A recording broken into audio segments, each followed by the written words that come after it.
欢迎来到新兴消息频道，请订阅频道，所以大家不要错过当天最热门的新闻。我们今天的时事通讯包括以下内容：白鹿北上赢了流量，输了口碑。影视圈里，年代剧常常被视作青年演员实现转型的绝佳领域。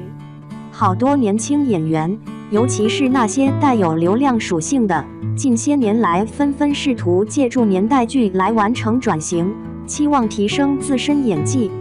然而最终的结果大多不尽人意，纷纷在年代剧的演绎上遭遇滑铁卢。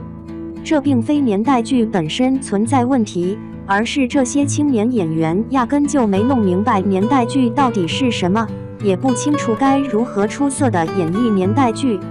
许多年轻演员在出演年代剧时，单纯地认为从妆容方面着手即可，于是便将自己涂黑扮丑，但这种做法却引来了众多观众的吐槽。在他们的观念里，觉得通过扮丑就能展现出自己的演技，却不知道在表演过程中，妆容始终处于次要地位。就拿最近来说，白鹿在北上中的表演遭到了观众的强烈吐槽。首先被诟病的便是她的妆容，她试图以涂黑扮丑的方式涉足年代剧，但最终以失败告终。在北上里，白鹿所饰演的大华子，黑得极为突兀且不真实，她所佩戴的牙套更是让人感觉十分出戏。在整个表演过程中，白鹿的五官动作幅度较大，表演风格夸张做作，以往所具备的灵动可爱的特质消失殆尽，只给人留下了蠢笨和傻气的印象。尽管编剧赵东玲对白鹿的表演给予了高度赞扬，赵东玲称白鹿不仅接下了这部戏，还打破了自己过往的形象，进行了毁容式的表演，这真的让我大为惊叹。我非常确信她就是剧中那个傻丫头。但观众的判断十分清晰，白鹿这样的妆容以及表演并未得到大众的认可，反而成为了该剧的一大不足之处。在这之前，与白鹿年龄相仿的李沁，在年代剧《人生之路》中同样采用了涂黑扮丑的方式。李沁所饰演的刘巧珍，其性格特点与白鹿饰演的大华子存在相似之处。巧合的是，李沁虽然没有佩戴牙套，但其一口白的过于离谱的牙齿同样让观众感到出戏，产生了与佩戴牙套类似的不良效果。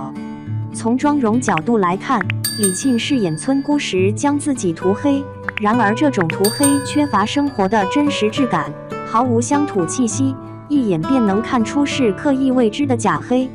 在表演方面，李沁也如同白鹿一样，用力过猛，表演形式单一，不够立体丰富，缺乏层次感。无论是白鹿还是李沁，在年代剧中，从妆容到表演都显得十分虚假，观众根本无法将他们与所饰演的角色紧密联系起来，更难以产生情感上的共鸣。之所以会出现这样的问题，主要原因在于这些青年演员严重缺乏生活体验，他们自身毫无年代气息和乡土气息，即便通过涂黑扮丑的方式进行尝试，也无法改变现状，反而会使虚假感愈发明显。而且，他们为了表演而表演，导致人物形象与妆容之间相互割裂。在过去，演员们饰演此类角色时，并非从妆容方面寻求突破，而是切实地深入生活进行体验。例如电影《牧马人》中的聪山，当时年仅19岁的他还是中戏大一的学生。为了能够出色地出演该片，谢晋导演特意安排他前往偏远的牧区，与牧民们共同生活，一同饮食起居。经过这样的经历，聪山身上的城市生活痕迹逐渐消失，在饰演电影中的角色时便显得更加贴合。刘晓庆在拍摄《芙蓉镇》时，谢晋导演同样安排他去体验生活。刘晓庆常常混在当地人群之中品尝米豆腐，仔细观察摊主咬豆腐的动作，并加以揣摩。正因如此，影片中才呈现出了经典的磨豆腐画面。姜文为了使自己的皮肤变得更黑，仅仅穿着一条短裤，长时间坐在阳台晒太阳，直至将自己晒得又黑又亮。这样晒出来的黑色显得十分自然，充满了乡土气息。再比如菊豆中，菊豆的饰演者巩俐，为了更加贴近角色形象，她身着农妇的土布衫在太阳下曝晒，还亲自与农民一起翻动稻谷，这才是真正意义上的体验生活。然而如今的演员们呢？他们根本没有充足的时间去体验生活，去细致观察人物，更不用说像过去的演员那样将自己的皮肤晒黑了。但他们又渴望出演年代剧，无奈之下，最终只能借助技术手段将自己涂黑扮丑。可是技术手段毕竟存在局限性，即便化妆技术再怎么高超，也难以完全掩盖他们身上的光鲜亮丽之感。仅仅从妆容方面来看，就会让观众觉得十分虚假，更不用说整体的表演了。他们对角色人物缺乏深入的观察与体验，对角色的理解也仅仅停留在浅层次，如此塑造出来的角色根本无法让观众产生代入感，表演也显得极为出戏。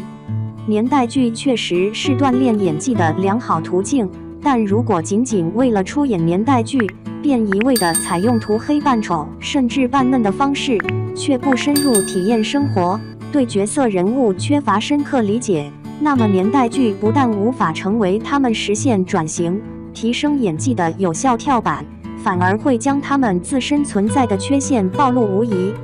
不过，值得肯定的是，这些青年演员具备敢于尝试和挑战的勇气，也拥有寻求突破、提升自我的决心。